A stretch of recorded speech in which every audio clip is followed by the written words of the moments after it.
नमस्कार दोस्तों, मैं डॉक्टर समन गर्ग और स्वागत है आपका मेरे YouTube channel ophthalmology at home में। आज हम बात करेंगे बड़ी ही कॉमन समस्या को लेकर कि गर्मियों के मौसम में अक्सर हमें आँखों में जलन होना, खुजली होना, आँखों का लाल होना या आँख से पानी आना, ये एक बड़ी ही कॉमन समस्या है। तो इस समस्या को हम कैसे ठीक रख सकते हैं, खास करके गर्मियों के मौसम में, तो आइए जानते हैं। तो सबसे पहले हम बात करते हैं इस समस्या की जिसमें हमारी आंखों में जलन होना, आंखों का लाल होना, आंखों से पानी आना या खुजली होना। तो देखिए, ये जो प्रॉब्लम है इसको हम हमारी डॉक्टरी भाषा में बोलते हैं एलर्जी कंजंक्टिवाइटिस। तो इसको हम अपनी भाषा में, कॉमन भाषा में, डॉक्टरी भाषा में बोलते हैं एलर्जी कंजंक्टिवाइटिस। तो आपकी या हमारी आँखों में जो ये सफ़ेद वाला पार्ट है, इसके ऊपर एक पतली सी लेयर होती है जिसको हम कंजंक्टिवा बोलते हैं। तो वो वाली लेयर की सूजन आप बोल सकते हो, या वो वाली लेयर की लाली या रेडनेस है जिसको हम टेक्निकली एलर्जिक या एलर्जी कंजंक्टिवाइटिस बोलते हैं। दूसरा, ये जो प्रॉब्लम है ये किसी भी उम्र में हो सकती है। तो ये प्रॉब्लम बच्चों में भी हो सकती है, ये प्रॉब्लम बड़ों में या अडल्ट्स में भी हो सकती है।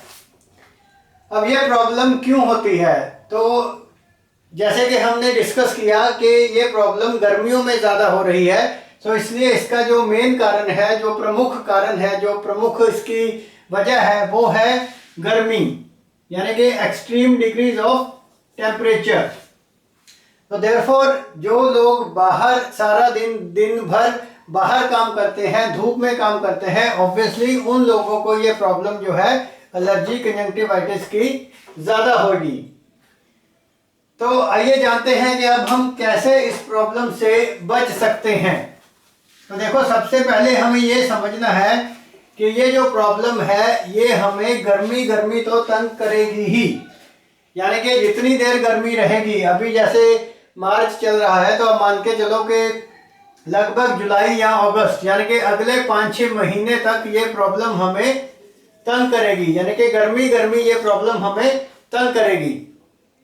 तो इससे बचने के लिए सबसे पहले तो हमें कुछ प्रिकॉशंस रखनी है, कुछ बातों का ध्यान रखना है, जिसमें सबसे पहली बात तो ये है कि हमने कम से कम धूप में जाना है। तो बाहर या आउटडोर या सनलाइट में या धूप में हमें ज़्यादा नहीं जाना। तो ऑब्वियसली ये बात प्रैक्टिकली तो निभानी बड़ी मुश्किल हो जाती है। तो उसमें आप एक काम कर सकते हो कि अगर ये प्रॉब्लम आपके बच्चों में है तो आप बच्चों का ध्यान रख सकते हो कि आपका बच्चा जो है वो ज़्यादा देर बाहर धूप में ना खेले। तो बच्चों को बहुत ज़्यादा बाहर धूप में ना जाने दें। अगर अडल्ट्स में है, बड़ों में ये प्रॉब्लम है, तो आप धूप से बचने के लिए सन ग्लासेस लगा सकते हो। तो धूप में बचने के लिए जो ब्लैक कलर के डार्क चश्मे, गॉगल्स या सन ग्लासेस आते हैं, एक तो आप उनका इस्तेमाल कर सकते हो।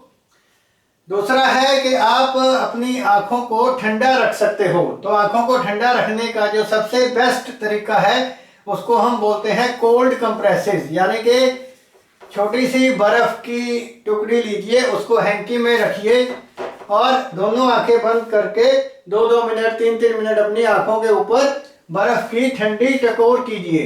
तो जिसको हम बोलते हैं कोल्ड कंप्रेसेस। तो जितना आप इसको दिन भर करेंगे, 2 बार 3 बार, जो भी आप प्रैक्टिकली कर सकते हो, वो भी आपको इस प्रॉब्लम से बचने में काफ़ी हद तक लाभकारी होगा। तो धूप से बचने के लिए आप डार्क ग्लासेस या सन ग्लासेस यूज़ कर सकते हैं। इसके अलावा आंखों को ठंडक देने के लिए आप कोल्ड कंप्रेसेस कर सकते हैं। तीसरा आप कर सकते हो कि बहुत ज़्यादा एकदम से बाहर गर्मी में आके एकदम से एसी के सामने आप ना जाओ।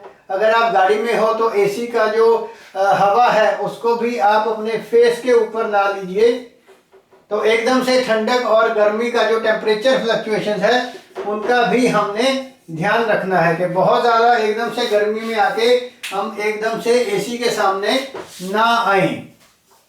तो ये प्रिकॉशंस तो हमें रखनी ही पड़ेंगी ऑलमोस्ट सारी गर्मी। इसके अलावा हम अपनी बॉडी की स्ट्रेंथ को या इम्यूनिटी को थोड़ा सा बढ़ा सकते हैं।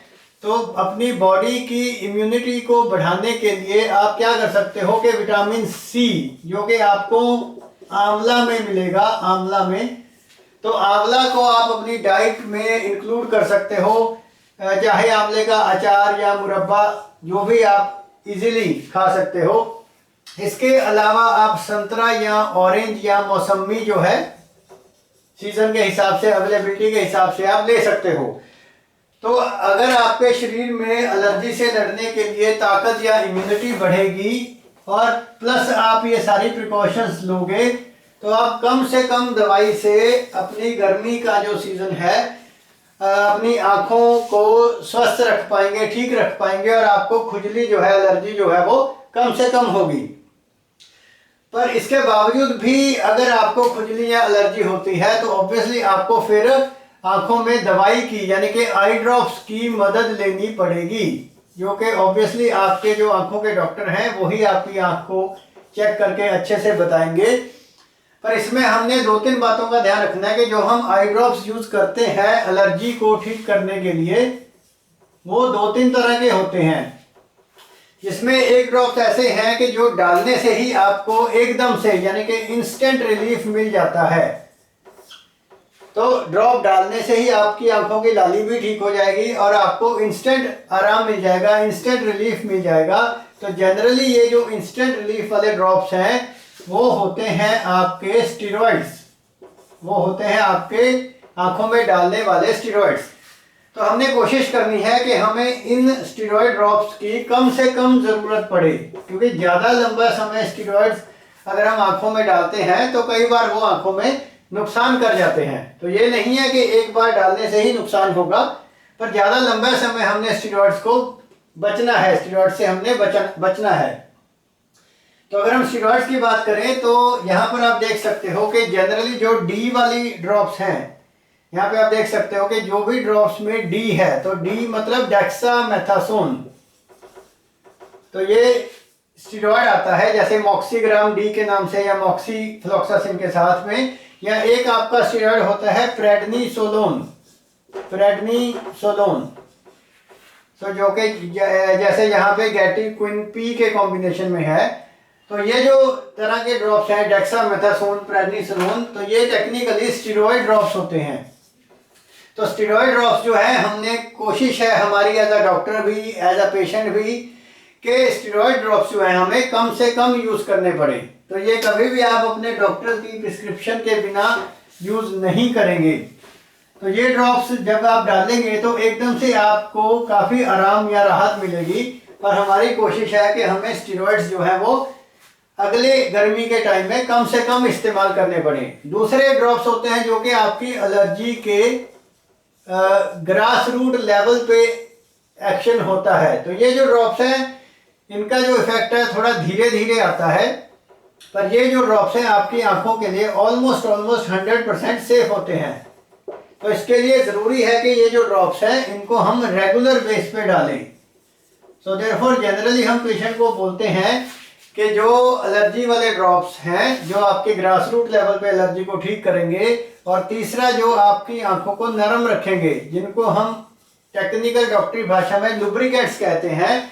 तो ये 2-3 तरह के ड्रॉप्स तो हमने रेगुलर इस्तेमाल करने हैं। बस हमें स्टेरॉइड्स का ध्यान रखना है कि जितना हम स्टेरॉइड से कम इस्तेमाल करेंगे स्टेरॉइड्स को, उतनी हमारी आंखें लॉन्ग टर्म सेफ रहेंगी। सो देयरफॉर अगर हम ये सभी बातों का ध्यान रखेंगे, आइए एक बार फिर से उनको रिवाइज करते हैं कि प्रिकॉशन लेने बहुत ज़रूरी हैं। ये नहीं है कि आप सारा दिन धूप में घूमते हो, धूप में काला चश्मा या गॉगल्स नहीं यूज़ करते और फिर आप सोचो कि मैं बिना दवाई के मुझे कोई प्रॉब्लम ना आए, तो ऐसा ऑब्वियसली नहीं होएगा। तो प्रिकॉशंस रखनी जो है बहुत ज़रूरी है दवा के साथ साथ, जिसमें कि धूप से बचने के लिए, सनलाइट से बचने के लिए गॉगल्स, ठीक है, आंखों को ठंडक देने के लिए ठंडी सिकाई, ठंडी टकोर यानी कि कोल्ड कंप्रेसेस दिन में 2 बार 4 बार, एकदम से गर्मी में आके एकदम से एसी के सामने नहीं जाना, यानी कि एकदम से टेम्परेचर फ्लक्चुएशंस नहीं करनी।